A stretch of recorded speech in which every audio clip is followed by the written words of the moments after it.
Happy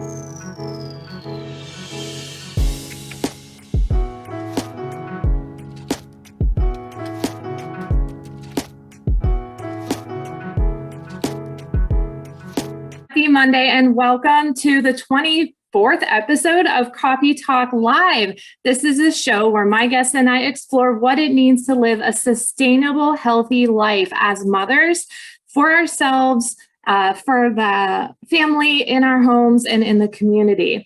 I'm your host, Coach Connie Pastorius, owner and CEO of Pastorius Fitness, which is online coaching for busy moms who are ready to regain control of their health and reclaim their lives.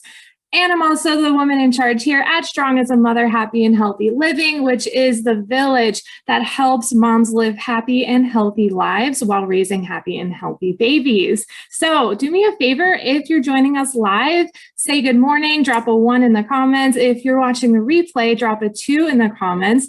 And either way, please, I want to hear your voice in these conversations. The benefit of going live is that everybody can have a voice and contribute to what we're talking about today.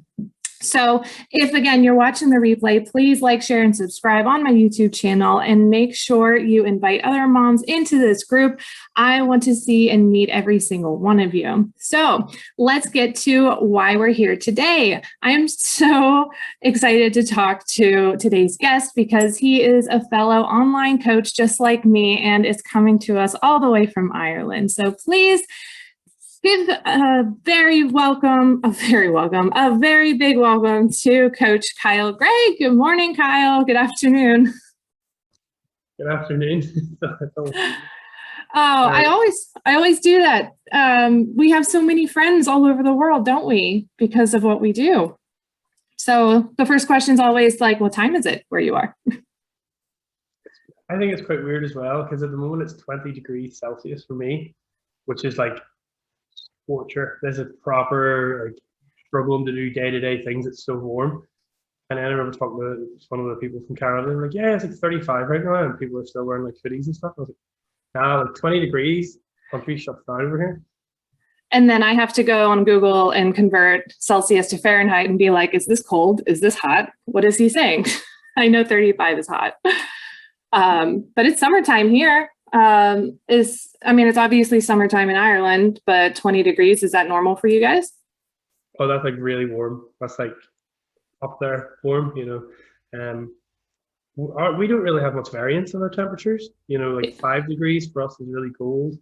If you get to 0, schools might like shut down as soon as there's a bit of snow. The whole country's done.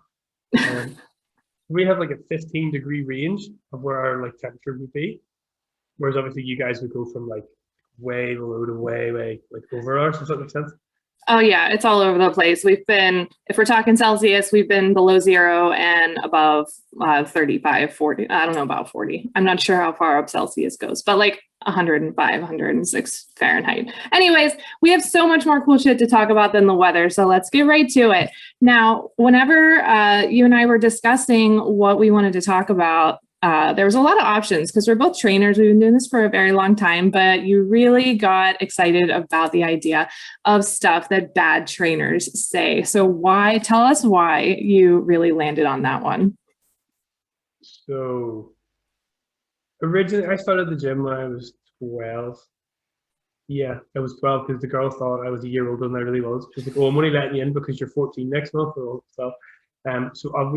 I play rugby, so it'd be similar like American football, where like you want to put on a lot of weight at that age. Like you want to get as big as you can to not get hurt. Mm-hmm. And I am just one of those people. I think it's like a little bit of ADHD where I'm obsessive. If I start doing something, if we said, oh, we're going to play tennis tomorrow, I'd be up all night watching YouTube videos of tennis. I'm that person. So obviously I get really into it. I used to watch like those YouTubers and read books on it. And fast forward about 8 years into me training, I was dating my first ever girlfriend. And she had a PT, and I was telling her stuff like, I don't know, like you eat less carbs and you'll lose more weight. And I was like, well, that's not true. You just retain a bit of water in your muscle glycogen. That's not completely accurate. But, and then it'll come like, oh, I'm doing this exercise for this. And like, you're tall, you're doing that wrong, you do this. So eventually then we had this like big fight, and she was like, right, well, if you think you can do better, then why don't you do it? So obviously I had a spite then. As anyone does when you're told you can't do something, and I'm like, of course, this is what I'm going to do. So I started, doing the whole PTing thing, but I had no concept of psychology, of sales, like how people tick. I was like, I know what to do myself. Therefore, like everyone just have to do what I tell them. And then it was over my first couple of years of being an in-person coach, I realized, okay, a lot of this is really wrong and like really like off. That's like all sales gimmicks and stuff. Like I worked at a big commercial gym. I think at one point we had 13 PTs, and it was like the Wild West. There was no bottom level. If you had your qualification to be a PT, you could just join. And there was like weekend courses over here. So like one day I overheard two of them arguing about if you make protein pancakes, it's just pointless because you destroy the protein. And I remember sitting there and being like, okay, just pretend I've got music on. Just don't listen. Just don't get involved. And they're back and forth. And it must be for 20 minutes. I was like, you guys realize that your stomach acid denatures the protein anyway. Like it's not like it's broken down into its amino acids and then absorbed. Like that's how digestion kind of works. And I thought, okay, great. And then, so programming was always my big thing. How you put together a program, how like each day follows into the next, and each year follows into each year. So I'm a real geek about that, like looking at the big spreadsheets in the background kind of thing. Mm-hmm. And then just seeing the people do the maddest stuff, and I go, "Oh, why are you doing this exercise? Oh, it hits legs."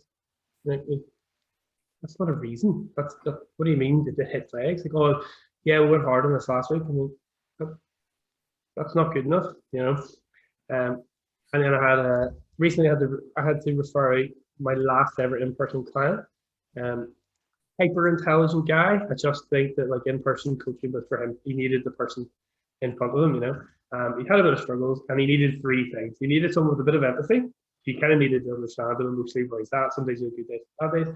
You couldn't lie to him because he's super intelligent. He goes off and looks up stuff, and it wasn't just like, oh, I see this YouTube person. He's like, oh, I read the sports journals on this. Oh, I was listening to like Liam Norton's lectures on this. So it's like they're gonna have to like understand him. They're gonna have to not try and lie to him.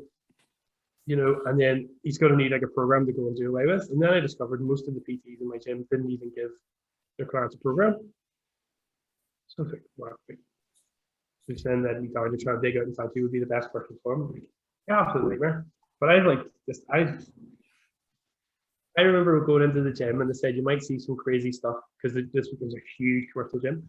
And I was like, oh, I've been training for 10 years. Like I've seen everything. After about 4 weeks in my in-person gym, I remember sitting down and it was like a war veteran coming home from war. I remember sitting and just looking at the floor and being like, I can't believe some of the stuff that I've seen. And PTs are the worst for it, I think, because you have an inflated ego of like people do what you say. Mm-hmm. Then a lot of them get quite insecure, I think, and then want to just say something and then they have to stick to it. If that makes sense. Yeah. And I think, PTs, personal trainers, these, the way you started your personal training, you're like, I'm going to tell people to do what I do. And like what we start with as trainers ends up being completely different for those who stay around long enough and learn from their mistakes. And you're right. The clients that come that hire a trainer, they don't know what they're doing. So they're paying money and expecting that person knows what to do to get them to their goals and keep them safe. But that's not always the case. And that's why I wanted to talk about this stuff today, because just like you, when I was in a big box gym, so I got TRX certified like in 2010, and I brought TRX to the gym I was at. I was like, I got this new certification. This will be really great. It's great for, everybody, literally. So we had a couple set up, and then I would just be, writing up my papers or just hanging out in the corner. And I would see some of the other trainers who, like you, were just doing this online certification, like way back when, that was not any accreditation I've ever heard of. And he put somebody on the trainers, the TRXs, and they were doing it completely wrong. And dude was violating HIPAA regulations and was telling me what was wrong with this, like what this client was going through. And I was just like, is anybody going to stop him? Like, what should I do? So here we are. We're very experienced veterans of being coaches. So let's start one at a time, because we have a couple favorites, and there was some things that a couple moms commented and told me whenever I posted that this conversation was going to happen that I wanted to get to as well. So let's start with you. What is the first thing that bad trainers say that you want to really go into today? So when you understand the basic building blocks of a program, i.e. your microcycle would be, okay, from this Monday to next Monday, okay, here's leg day, chest day, back day, whatever. It's a 7-day kind of run through of a program, and then a string of those could be your mesocycle, and then a string of those is your macrocycle, and then if you're Olympian, you could have a quadricycle kind of thing. And it's basically like, okay, you did 50 kilos today, next week you do 52.5 kilos, next week you do 55. That's the basic, you know. Mm-hmm. And my biggest pet peeve is why am I doing this? And the answer is, oh, it's leg day. Oh, it's arm day. Oh, extra volume. It's like that. You're not looking at any of the basic principles of how training works, or like training to failure. I remember actually making fun of one of my friends. He's a coach, and he says, oh, I'm doing reverse pyramid training. I was like, you know what that means, Russell? Like, what? That just means you don't know how to program. You don't know why you're doing it. You're just going to go until it gets hard. And I go, oh, that was really difficult. Okay, that works. See you later. But in reality, training can be very, very easy. You just need to find that relative intensity, put in some work in that zone, and then leave, like go home. You know, after half hour, 45 minutes in the gym, you're pretty much got 90% of the results you're going to get from that session. Like go home, like do something else, you know. So for me, my biggest pet peeve is when they don't have a reason why. There's no rhyme or reason to the programming, exercise selection. And I think it's just, oh yeah, do that leg day, like that's leg day, you do lunges. And that you can't explain why, yeah, too. So it's like, oh, you just picked a couple leg exercises and you're throwing in there. Okay. What's the client's goal? Are we just doing legs? Just oh my God, that's a good one. And so I think there's a really empowering opportunity there too for trainers to start explaining the why to the clients. Like maybe they don't know all the names of the muscles, right? My husband, I could tell him like, you know, point to your quadriceps, and he'd be like, he might know by now because, you know, 10 years. But wherever the client's at, like wherever they, as much as they know, as little as they know, I feel like understanding the why is really important and helps them kind of like put the puzzle together and help them see the way that you see the program and why you're doing the exercise. Because it's not just because I want to lose weight. It's obviously, you know, for deeper reasons for them emotionally, but to understand the mechanics of how their body works and to knowing that being like self-aware, I feel is a really helpful thing for them as well. Do you agree? Oh yeah, like absolutely. I think I've got that because that's the type of person I am. You know, if you told me this is the best way to do this, and then just leave it, don't say anything else, and you go, this is like the worst way to do it, but here's why it works. I'll do the way you told me why it works. You know, I've always had this philosophy that if I've been coaching someone for 6 months, I expect them to be able to coach someone else now. Like I expect you to be able to bring your friend to the gym, explain why you're doing it, what you're doing. I was like, I don't necessarily think you'd be fully confident, and like, you know, you're not going to walk in you're like a PT and just like, yep, this is what we're doing, this is why we're doing it. But you should be able to rhyme and reason your way to getting a functional program to work. You know, I had one of my longest term clients the other week handed me a notebook. And he wrote himself a 12-week program, exercises, weight, percentages, the whole heap. And I was like, is that right? Like, yep, that's it. But I think that comes from a space of scarcity. I know with some of the guys in the gym I used to work at, it would be, you know, you didn't necessarily have enough clients that you're fully comfortable. You know, so they were like, oh, I don't want any of my clients to leave. So then if I told them the hows and the whys, then they'll not need me anymore. Whereas I think I went the opposite way. Like I would have told my clients, I'm not spotting you in the gym. I'm going to show you how to feel a squat. I'm going to show you how to feel your bench press so you can do it on your own. But I'm going to send you programs to do when I'm not here.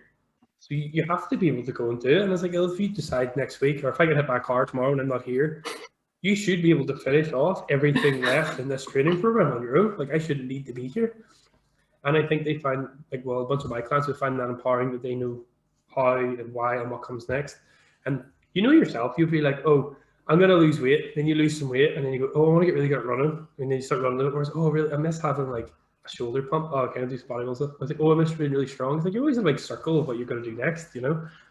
Or at least that's the way some of my guys are. I just tell them, no, you're not doing something stupid. There's one on Cameron at the moment, wants to run a triathlon. And he does 16 sessions a week. Just every morning, every night. He used to do loads and loads of CrossFit. He's like the fittest guy I know. But he's like, oh, can I do a triathlon? And I was like, no. Where are we going to fit this in? Yeah. When you're not training, you're eating or sleeping. I think that's pretty much it, right? Yeah, he just in the morning, train, go to work, come home, train, and then he plays some sports and stuff too. And you're like, yeah, you can't do it. Like, well, but then I had to go, okay, look at your total weekly volume of training every week, and I see it ramping up. It's like, yeah, it's like, right, that needs to come down to fit a triathlon into that. So like, we would have to you'd have like 2 sessions that week of stuff you like doing to fit in one triathlon. But I was able to give them the reason why we're not doing it, and then here's why and how we could. If that makes sense, it's just educating the people rather than being an exercise supervisor and saying, yeah, do this. Yeah. You know? Because that's not what gets the results. I think the motivation and the accountability is and the education makes for a good coach, which leads me to my first biggest pet peeve is kind of the title of our conversation today, the no pain, no gain mentality, or on the other side of that spectrum is being like overly fluffy and overly optimistic and like, yeah, you're doing great no matter what. I mean, that was a great like quarter push-up, like, you know what? I think that it's really important as a coach to be able to meet the client where they're at emotionally and kind of start to recognize while talking to them, while doing their assessments, to see what kind of encouragement they respond to and matching that. That way they can actually feel like they're being heard, that they're being acknowledged, and that you're not just putting on a show and being that woo-woo positive kind of coach, or you're also not yelling at them, right? Like, even if a client comes to me and is like, I want to be told what to do, I want to be yelled at, like, that's one of the situations where I'm like, I'm not that kind of coach. Like, if that's what you're looking for, you're going to have to go somewhere else, because it's not sustainable. And that's my, being sustainable is my like main pillar of being a coach and all the stuff that I do. So yeah, having that, like that boot camp, super intense, like you can be intense because you don't want to be like light and cheery in a boot camp class. You don't want to be super intense in a yoga class, but finding that way to talk to them without saying those stupid cliches like no pain, no gain, sweat is fat crying, no excuses. Like, I really hate that, that kind of mentality and that kind of, I don't know, it's really forceful, and it's really putting them into a place of, I feel like it's shame. Like they're like, oh, I suck at this. I need to push myself to the point of exhaustion.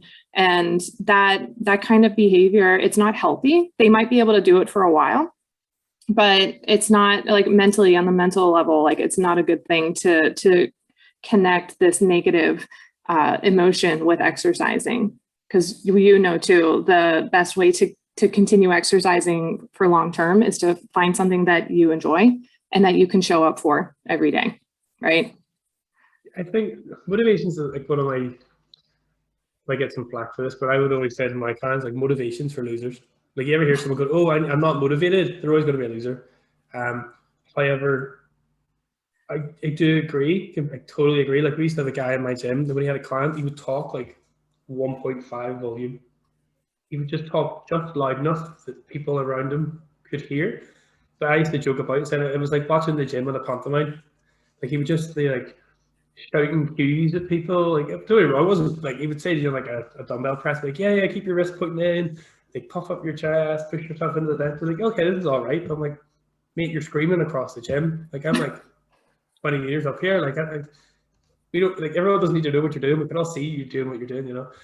Really funny guy. You're 20 yards away and you feel like you need to puff up your chest for no reason. Like, why am I doing this? Oh, anyway. Guys, dude's yelling at me. Yeah, motivation's the tricky one. Motivation really comes from seeing results. You see this actual, I put in this and then I get to take out this. I.e., with the job, it's easy to stay motivated, relatively motivated, because you go, okay, 1 hour here, and I get, say, whatever amount out. Whereas the gym, initially when someone starts the gym, you've no results at all, and your motivation's at the highest. And then week 2, they slowly come down and meet. And by the time your results are starting to kick in a little bit, your motivation's at a complete rock bottom. But you're 3-4 weeks in. It's not exactly like you're going to wake up and be like, oh, here, I look like a magazine model. No, it's you're probably not making that crazy, So I always talk about that being the first dip in motivation, and then the second dip comes when usually when you've used like a linear progression for so long that it stops really working. So between 3 and 6 months, usually there's a second nosedive in motivation, and that's when programming and the stuff that I actually think is pretty cool and interesting. That's when I get to do my cool stuff, Yeah. Yeah. So I think toxic positivity, I would almost say, is just as dangerous as toxically negative. Yes. Yes. For example, so my partner, she's a mental health social worker, so he's dealing with people that are real hard times and stuff. So he would tend to mollycoddle me, and that winds me up if I get mollycoddled. But it's just the way I'm kind of wired, whereas if you ever listen to Jordan Peterson, he has a fantastic phrase in his book, and it's not where people are having a bad time and then someone goes, oh, life's really good, tell me how great it is, and you're trying to go from minus 100 to positive 100. It doesn't work, So Jordan Peterson's question is, what would make your worthless existence slightly less shitty?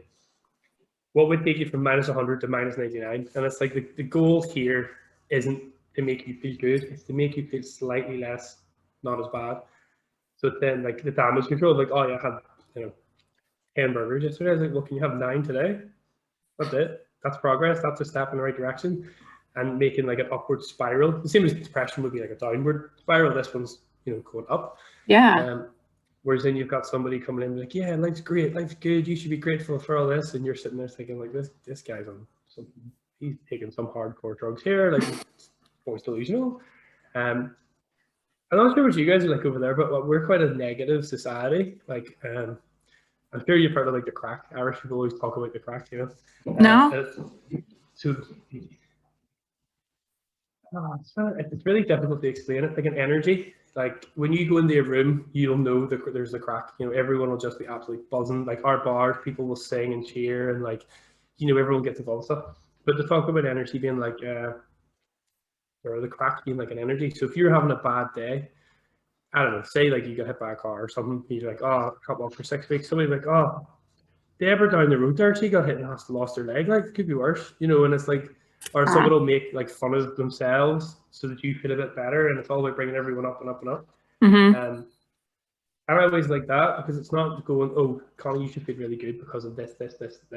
Well, oh, well, he's way worse. Could be there. Imagine you being him. That's terrible, isn't it? And then you have a bit of a laugh, and it brings everyone up. If that makes sense. Yeah, totally. I never heard of a crack, but you've never heard of tacos. So something doesn't go across the ocean. We're going to get back to that for a minute, because you brought up, this is a really important point, the toxic positivity. I think definitely especially during the pandemic, when people were comparing themselves to, you could say oh, well, yeah, you got sick, but you didn't die. A lot of other people died. That's a really shitty thing to compare yourself to. And it completely negates your, how you're feeling. You have every right to feel like shit because you got sick. And that, if you got COVID, it felt like getting hit by a car. Your lungs got ripped out and set on fire and then shoved back in your throat. It was awful. But yeah, the idea of saying it could be better or it could be worse, that completely negates your ability to feel acknowledged. And it's a pissing contest at the bottom. It's we're all racing to see who's got it the worst. It's that's not the point. Yeah. And I'd say to anybody watching, if you have a coach or a trainer that constantly does that, fire them. Because I don't think, you don't want to be comparing yourself oh, well, at least you don't look like that person who's 300 pounds, 400 pounds, whatever. Or, you ran a marathon, or I don't know, you ran a marathon. That's awesome. Like that person only ran a 15K or whatever. Like that's not cool. That's not positive. And we kind of wandered off the particular topic we were talking about, but it still ended in a cool place. One of my favorite things one of my friends ever said. Do you remember when the first lockdowns all came in? Did you guys do the 5K run thing? No, so over here, all the races were canceled. Oh no! So this was just like, it wasn't official. It was like you would run 5K and then tag 5 of your mates, and then you donate £5 to like the health services over here. So it was like run 5, nominate 5, and donate 5. It was this thing, you know. Aww. Everyone was out running 5Ks, and one of my mates he said the funniest thing ever. His partner, his wife, ran 5K quicker than him. So obviously there was a big wind up. Her being, oh, I'm quicker than you. I'm quicker than you. And he turned around and said, well, actually, see, when you think about it, I ran for longer than you. I'm actually a better endurance athlete than you. But that's a matter of perspective. You know, it's a matter of perspective whether it was good or bad. Like, who really won? Like, he ran for longer, but she ran quicker. It's like, well, yeah. All right. High five. Great job. I remember what I was going to say. So you were talking about motivation and how it sucks, and completely important like subject to bring up, because our clients show up and they're like, from a scale of 1 to 10 last week, I was at like a 3. I'm totally unmotivated to move forward. And I'm like, well, it's not motivation that's going to get you moving forward. What is it? Discipline. There it is. Discipline. We know it. Getting to that shitty workout and getting through it, like your workouts, if you're not at the point in your fitness regimen and your fitness experience that you're actually just going to do a workout because you love working out, you're not gonna like all your workouts. That is not gonna be your source of entertainment. It's not gonna be fun for you. You might be miserable. And I always just say, try for 5 minutes. If you still feel like shit, then your body's saying rest, go take a rest, try again tomorrow. But most of the time, 99% of the time, they just need to get started and then they get going. Have you read Atomic Habits by James Clear? Yeah, I love that book. This is pretty much him. Like, so when ever I'm having a rough patch or a bad day where I'm like, I couldn't be bothered by anything at all, I would journal every day and have like 3 things that I would do, you know. So if I wanted to normally say I'm going to walk the dogs, I'm going to go to the gym, and I'm going to stick to whatever calories that day. On a day where I feel like rock bottom, it'll be put your shoes on and walk out the front door, have a glass of water, and do the first rep of the first warm-up exercise. And that's it. As long as I do those, my day has been a success. So then everything after those 3 things, I went over and above for, you know, achieving my goals, which I find is quite good. I think people under the illusion as well as BTs that we like training. Like, I hate training. It's sweaty and it's sore and it's horrible, and you have to go to a weird place where everyone kind of looks at you. You know, especially if you're doing anything kind of cool. Like, you know, if you're doing like Olympic lift or something, people are like, ooh, you know, what's going on there? And for me, it just comes from having like a powerful reason why. Have you ever heard of Dr. John D. Martini? He has a free values test on his website, and basically it asks you 13 different questions. Each question has 3 answers, and you come up with 36 things. And it'll be like, what 3 things do you always have energy to do? What 3 items do you always have on your person? You know, stuff. It'll be loads of stuff like that, you know. And then it says at the end, put all 36 things into categories, and then whatever the top 3 categories are, they're your highest values, you know. So one of mine is growth. So if I can learn something, I can get better at something, I'll always be interested. So sitting and watching TV, for me, I'll totally switch off. It'll be like having like an ADHD kid just running around going crazy if I'm doing it. Whereas, you know, if you put on like, oh, here's like, you know, some educational thing on Netflix on the TV, I'll straight up, that'll be me. The guy that I coached a while ago using this kind of idea, he was getting married, and I think it was like 12 or 13 weeks away from the point I was having the conversation with him.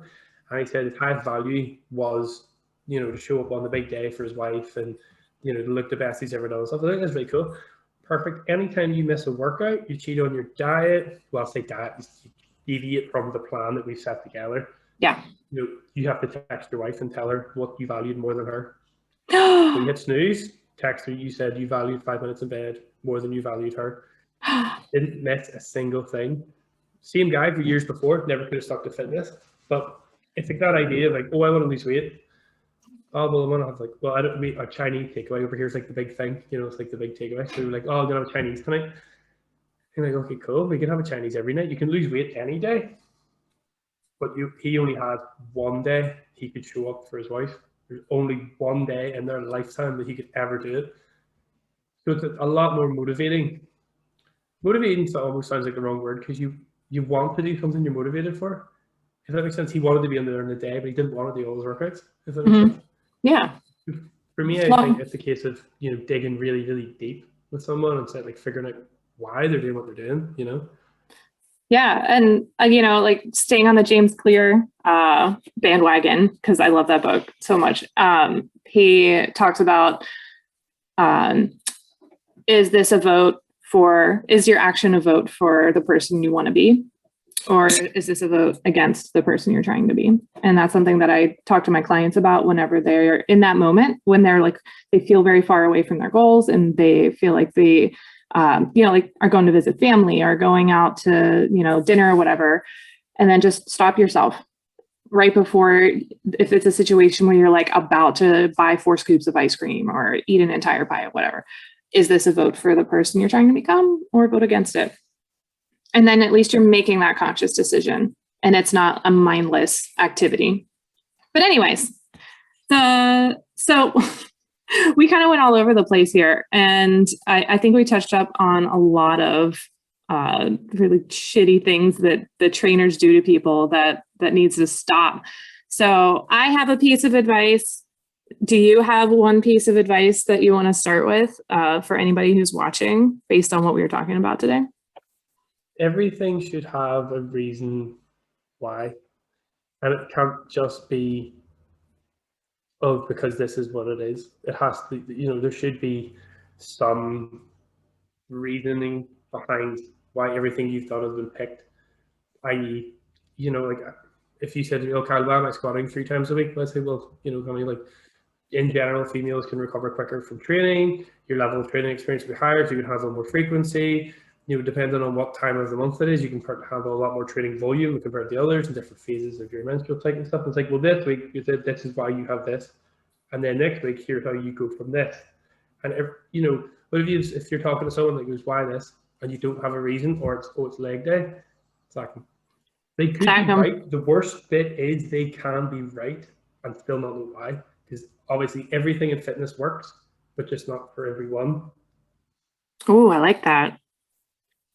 I'm going to write that down, put it on my whiteboard. I'm going to knit it onto a pillow. That's the issue, isn't it? It's like if I did keto for 12 weeks, lost loads of weight, and the only thing I've ever done to lose weight was this one keto diet, and you said to me, Cal, how did I lose weight? It's like, right, well, this is what I did. I had keto. I woke up and had steak and eggs in the morning, that's what I did. Because obviously that person's then got to turn around. If you lose weight, then it's 2 years, turn around, oh, here's the way that I lost weight. And then it's just everyone sort of like saying, oh, here's how I did it, so then you should do this too. It's like the swimmer's body dilemma. I used to say to people, look, I can train twice a day. I work in a gym. I'm here all day. Like, I'm surrounded by people eating chicken, broccoli, and rice. Like, if I had a donut in the gym, it's like awkward. Everyone's staring at you, like, what's going on? But if you work in an office and you go in, there's donuts everywhere, and like nobody's on the health wagon, and we're that one person that brought in chicken, broccoli, and rice to the microwave. You're like, not realistic. It's I would talk about it as well, like a pie chart of energy. Like, you only have 100% to give. If you have a high performing job, you've lost half that straight off the bat. Depending on your family life as well, you can end up with 10 to 15% of your total energy to dedicate to fitness. My job was fitness. Like, I could put a lot more percentage of my total energy into getting fit and doing stuff, So that'll probably be my second bit. Understand like where people are at, and not just people that are down, but people that are up. Like, if you meet a PT that's in great shape, obviously they're in great shape, they live in the gym. Like, they're a PT because they're in good shape, but they're not in good shape because they're a PT. Does that make sense? Yeah. Oh God, that's another good one. I'm just gonna start selling quotes by you, Kyle, because they're brilliant. That's like the thing. So, like, a PT will be a PT because they can put in the least amount of effort, get the most amount of results, and they don't know why. They just got great results, and someone said, "Oh, you're fit. You could be a PT."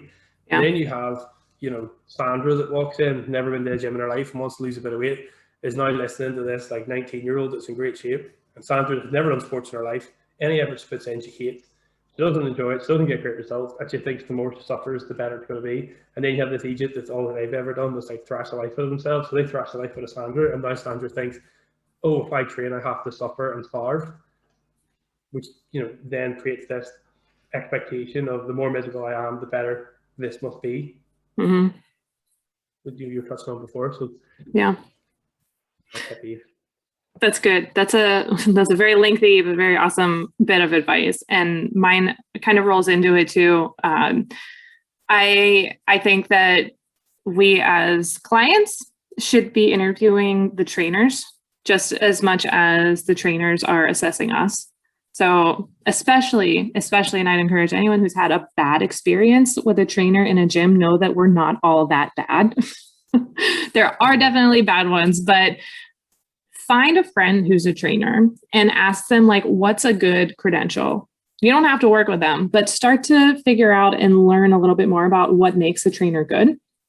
And ask the people, like, if you are going to a gym and they just throw you the next trainer that's like in the rotation, talk to them, ask them, like, do you work with women? Do you have experience working with moms? I have these conditions. Do you feel confident in being able to train me? Like, what would you do for this? I think it's a very important relationship to be able to trust the trainer. And the trainer has to also feel confident and honest as to whether they can actually provide the solution for the client, because there's not, like, I don't want all the clients. I'm not out to get as many as possible. I work with a very particular type of mom.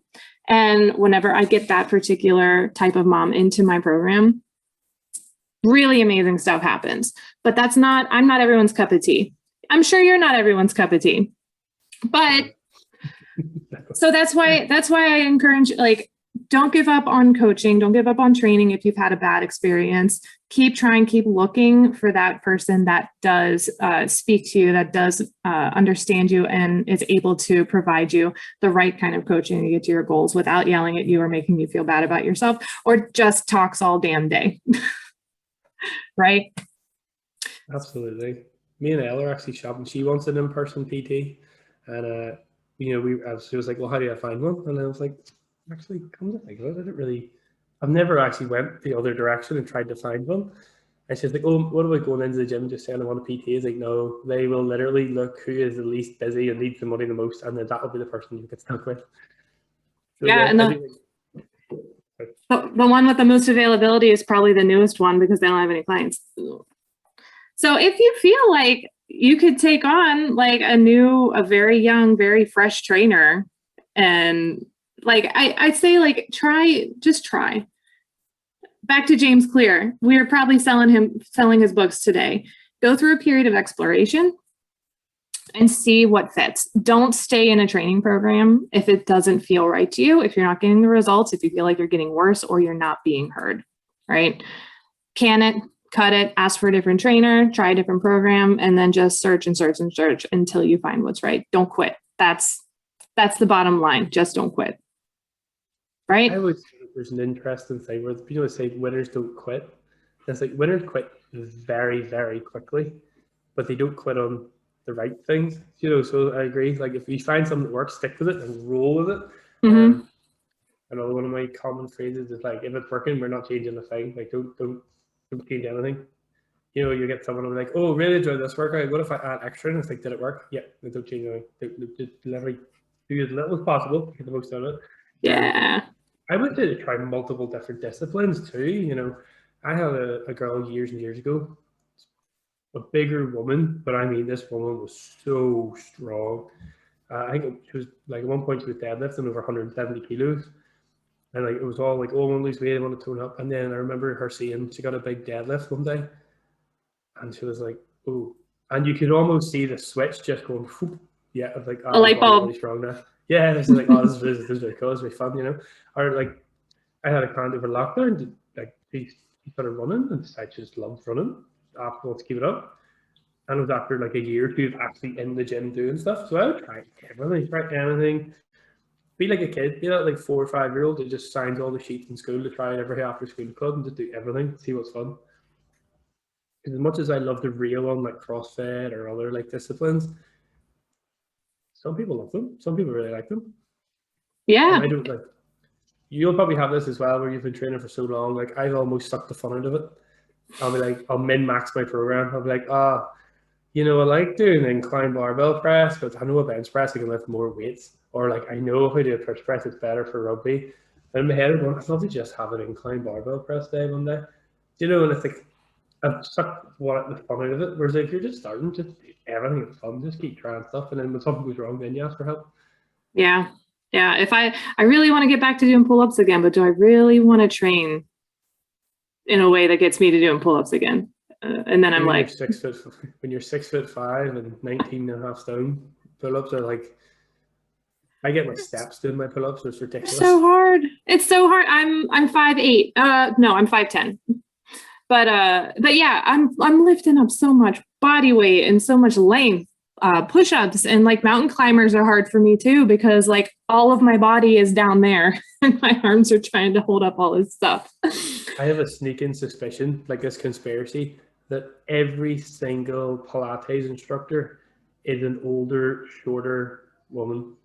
Every Pilates instructor I've ever seen has been like 4'10" and like 6 stone, and like they're always very petite and tiny. I do have one of my best friends is a Pilates instructor. She has a history in dance and ballet, and she also teaches yoga, and her classes terrify me because if you've gone to those bar classes or anything that's like dance related, and Pilates is that way too, they do really small moves for a really long time. She's like, little higher for 4, 3, 2, 3, 4. And I'm like, stop.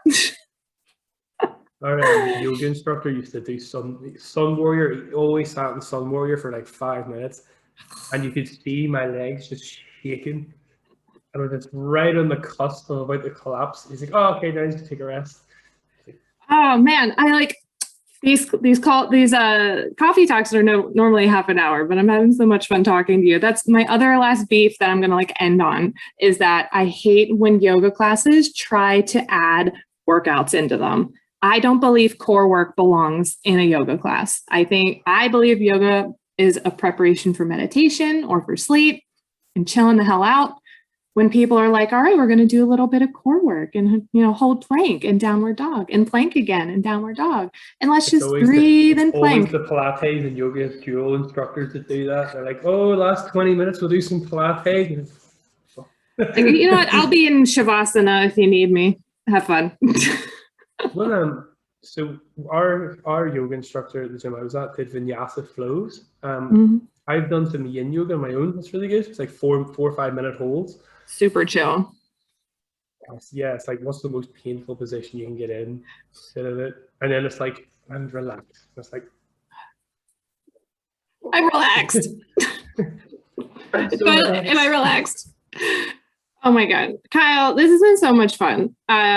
We need to hang out more and talk about more stuff that people shouldn't be doing with bad trainers, and more fun technical. I love the technical and anatomy and physiology stuff. So we'll definitely connect again. So thank you so much for being here. I never asked you what's in your cup. Are you drinking coffee at 3 p.m? Yes. So I actually put salt in my coffee. You're that kind of person? A little bit of salt, not so you can taste it, but it takes the bitterness off the coffee. But if you get really good coffee, it brings out the other flavors. So if you get like a Kenyan roast, you can taste like the plum in it, or like there's some coffees that say there's hints of all these weird and wacky things. And you're always like, don't get it. A little bit of salt. If you can taste the salt, you put way too much in, that way. And then obviously the sodium increases your uptake of water and helps rehydrate you.